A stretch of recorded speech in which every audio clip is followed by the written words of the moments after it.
Engineer ہیں تو شہر کے سب سے اچھے انجینئر ہیں، سائنٹسٹ ہیں تو شہر کے سب سے اچھے سائنٹسٹ ہیں، ٹیچر ہیں تو شہر کے سب سے اچھے ٹیچر ہیں۔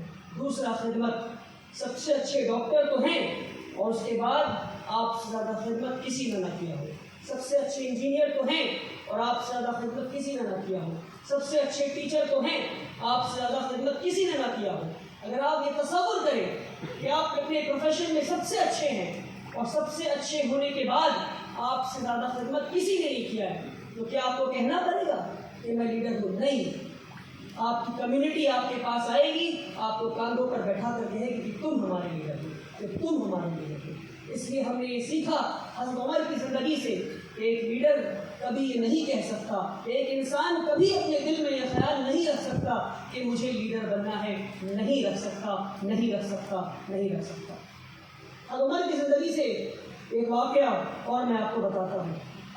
جب وہ خلیفہ تھے، مدینے میں قحط آ گیا، ڈراٹ، اور ایسا قحط آیا کہ پورے سال کوئی اناج نہیں ہوگا، پورے سال کوئی اناج نہیں ہوگا۔ ہر گھر سے بچوں کے رونے کی آواز آ رہی تھی، لوگ بھوک سے مر رہے تھے۔ ایسے وقت میں ایک خلیفہ کیا کرتا ہے سنیں، جب لوگ بھوک سے مر رہے ہیں، حضرت عمر نے کہا کہ میں اپنے اوپر ایک روٹی سے زیادہ کھانا حرام قرار کرتا ہوں، اور جب تک انہوں نے کہا میں تب تک اپنے پیٹ کو، اور جب وہ ایک روٹی کھاتے تھے تو رات کو سوتے تھے تو پیٹ میں گڑگڑاہٹ کی آواز آتی تھی بھوک سے۔ اب تصور کریں کہ انسان پورے دن میں صرف ایک روٹی کھا رہا ہے اور کئی مہینوں تک اپنے اوپر ایک روٹی سے زیادہ حرام قرار کر دیا۔ کون ہے یہ خلیفہ ہے، یہ تو کہتا کہ میں پیٹ بھروں گا تبھی تو خدمت کر پاؤں گا، یہ تو کہتے کہ میں صحت مند رہوں گا تبھی تو خدمت کر پاؤں گا، مگر نہیں، کیا کہا انہوں نے کہ میں حرام قرار کرتا ہوں اپنے اوپر کہ میں ایک روٹی سے زیادہ نہیں کھاؤں گا۔ اور جب پیٹ سے گڑگڑاہٹ کی آواز آتی تو اپنی پیٹ کی طرف دیکھتے اور کہتے ہیں پیٹ، جب تک مدینے کے ہر بچے کا پیٹ نہ بھر جائے تب تک میں تجھے نہیں بھروں گا۔ اور ایسا ہی ہوا، جب تک مدینے کے ہر شخص کا پیٹ نہ بھرا، ہر بچے کا پیٹ نہ بھرا، حضرت عمر نے اپنے پیٹ کو پورے طریقے سے نہیں بھرا۔ یہ ہمارے لیڈرز تھے۔ اور آج ہمارے نوجوانوں سے کہتا ہوں، جب ہم لیڈرشپ ڈھونڈیں تو ان کوالٹیز کو ڈھونڈیں لیڈرز سے، اور اگر ہم لیڈرشپ پوزیشن پہ جائیں تو ان کوالٹیز والے لیڈرز بنیں انشاءاللہ۔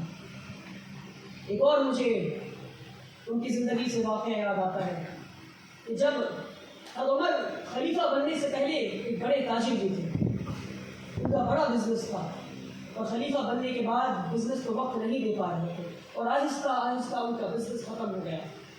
ایک وقت ایسا آیا کہ ان کے گھر میں چولہا جلنا بند ہو گیا۔ انہوں نے سارے صحابہ کو، کچھ خاص صحابہ کو جمع کیا اور سب سے مشورہ کیا کہ کیا میں اتنے پیسے لے سکتا ہوں کہ میرے گھر میں میرے بچے اور میری فیملی کھانا کھا سکے؟ کیا میں رائل ٹریجری سے، کیا میں جو امت کا مال ہے، کیا میں ٹریجری سے اتنا پیسہ لے سکتا ہوں؟ یہ کون سا خلیفہ ہے؟ یہ ایک تہائی دنیا کا بادشاہ ہے۔ اس کی بادشاہت، اس انسان کی بادشاہت، خلافت 1/3 ورلڈ پر ہے، 22,000 اسکوائر میل، 1/3 ورلڈ۔ یہ کچھ صحابہ کو جمع کر کے یہ مشورہ کر رہے ہیں can I draw a small salary, کیا میں اتنی سیلری ڈرا کر سکتا ہوں کہ میرے بچے اور میری بیوی کھانا کھا سکیں؟ تو سارے صحابہ نے الگ الگ مشورہ دیا، اس تفصیل میں نہیں جاتا ہوں، مگر جو مشورہ حضرت علی نے دیا وہ مشورہ آپ سنیں۔ حضرت علی نے کیا کہا اور اس مشورے کو حضرت عمر نے لے لیا۔ حضرت علی نے کہا ہاں، اتنا تنخواہ آپ لے لیں، اتنا تنخواہ آپ لے لیں کہ 2 وقت کا کھانا آپ کھا سکیں۔ اللہ اکبر، یہ تھے ہمارے لیڈرز، یہ تھے ہمارے لیڈرز۔ حضرت عمر نے پھر اتنا ہی تنخواہ لیا جتنے تنخواہ سے وہ 2 وقت کا کھانا کھا سکتے ہیں۔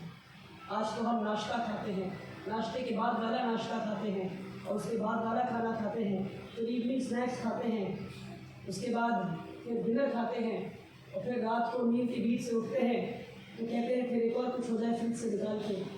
ایسے نہیں ہم امت کے کام آ پائیں گے، ایسے نہیں ہم امت کے کام آ پائیں گے، ایسے نہیں ہم لیڈرز بن پائیں گے، ایسے نہیں ہم امت میں بدلاؤ لا پائیں گے۔ کیونکہ ہمارے ایسے لیڈرز تھے آج ہم تک دین پہنچ سکا، کیونکہ ہمارے پاس ایسے لیڈرز تھے آج ہم مسلمان ہیں، کیونکہ ہمارے پاس ایسے لیڈرز تھے ایک تہائی دنیا میں اسلام پھیل سکا، کیونکہ ایسے لیڈرز تھے ہمارے پاس۔